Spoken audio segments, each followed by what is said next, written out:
thank you to be here in your new podcast, The Path to Become. You're welcome. Thanks for having me. And that's Lori Bird. That's how pronounced because I It's usually beard, like facial hair. hear. I usually pronounce wrong. Oh, it's terrible. And you are an author, a speaker, and a life coach. You are also a mom, for what I fish in your in your profile. And you have this passion to help families and empower women and moms to get a better version of herself. Right.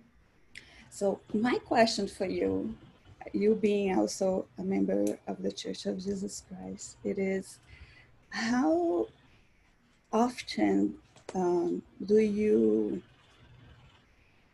let me see if I can put this right.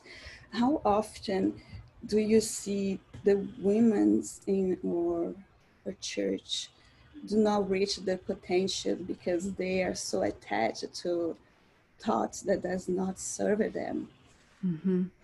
Well, attached to thoughts that don't serve them, I see women in the church, Christian women and women in general, they don't think they're enough.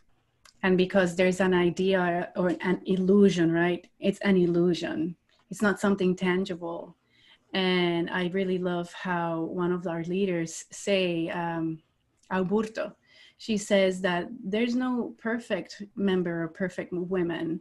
And sometimes we have this standard and we think somebody is just perfect because we think it, but it's an illusion. It's like fantasy. It's not real because you don't know, you see faces, but you don't see the heart and what's in their heart.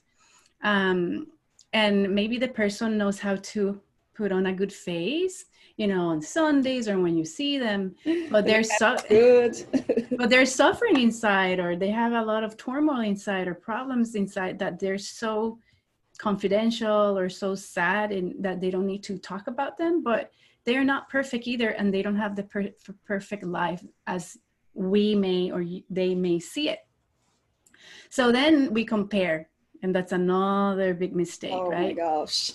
So we think Yes. that we're not enough, and then we compare our, and that is something that it's a trap if we fall into that. And that's why I think people are not living to their fullest potential, because they're allowing other people as image to weigh them down and think, oh, I'm never going to be able to do that. And they fall the trap of the overwhelming feeling that's Yes. just make us